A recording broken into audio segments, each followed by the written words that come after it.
Hey, happy Saturday. Pastor Jonathan with Robertsdale UMC. And I've got a word for you today as I've been continuing through my 31 days through the book of Proverbs, the 31 chapters of Proverbs. Today is chapter 23. And I just wanted to share this with you as we continue this journey together as God speaks to me. Hopefully, there's something in it for you too. And the word that the Lord gave me today was an unexpected one. And the word was, watch out for empty promises.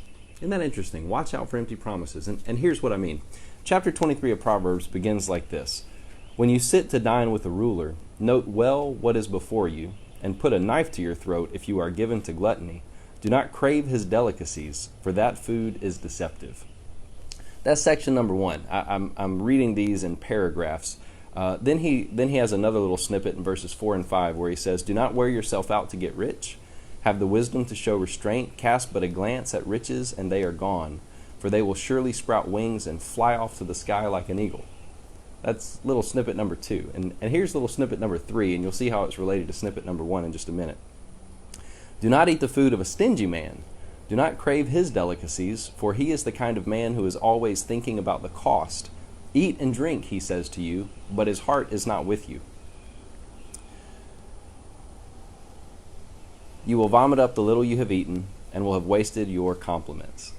All right, so it begins with when you sit to dine with a ruler. Now, rulers are wealthy, right? They live in palaces. Somebody of nobility invites you to their table, and look well at what's set before you, and be careful because you'll want to indulge in this amazing feast. But the food is deceptive. And then likewise, when you're sitting with someone who's stingy, they may say they want you to take a lot of what they have, but really in their mind they're thinking, "Oh man, I hope they don't eat all the potato chips," right? So really, what I'm seeing here, and then in the middle of it all, don't wear yourself out to get rich. Have the wisdom to show restraint. Cast but a glance toward riches, material wealth, because it's gone in a flash. It'll sprout wings and fly off in the sky like an eagle. And this is just an interesting passage to me because we live in a world where we really face both temptations, right? We are tempted to receive the promises of people who have much more than we do and seem to promise great things, but really the promises are deceptive. Their motives may not be pure. Likewise, somebody who may seem overly generous, giving beyond even what they have, maybe they don't seem to have a lot, but they're willing to just share anything they have. You know if their heart is really not in that generosity. And so Proverbs is telling us to be careful. We live in a world where people at both ends of the spectrum are offering up empty promises to us sometimes when their heart is not really pure. And it's a challenge to me to check my own heart.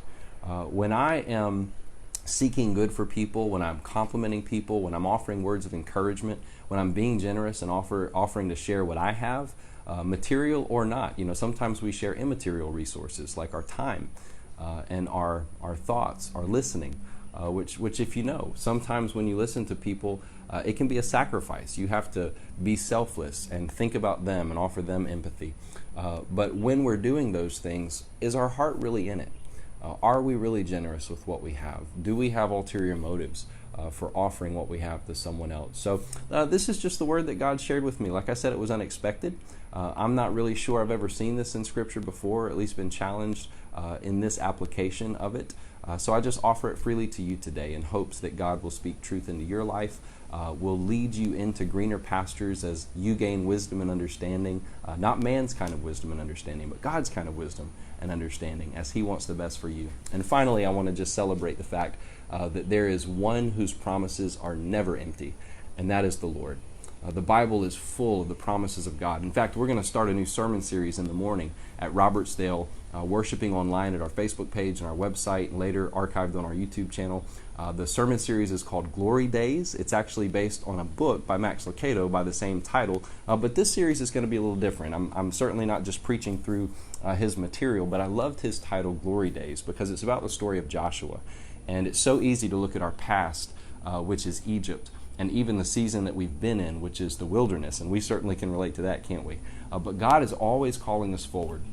And He's not just calling us forward to look toward heaven, as if this entire earthly life is a hopeless wilderness and will never fully enter the life that he has for us. No, when he says he wants to enter us into the promised land, he's talking about an earthly promised land. He's talking about a life that he has for us now, even before heaven, so that we can experience the taste of heaven on earth as we trust in him and as we walk faithfully into his promises, even when it's challenging to do so. So I hope that you'll join us for that. I've shared a song in this description, in the video description below or beside this video for you to worship to. It's a song that we've shared before on Daily Devo called Waymaker, and we're going to be singing that song at the end of our worship online tomorrow after the message. So I hope you'll join us for it in the morning. And thank you for being with us and connecting with God and each other in this way on Daily Devos, Bible studies on Wednesday night, and worship on Sunday morning. God bless you today. Have a great weekend. This is Pastor Jonathan of Robertsville UMC, wishing you grace and peace.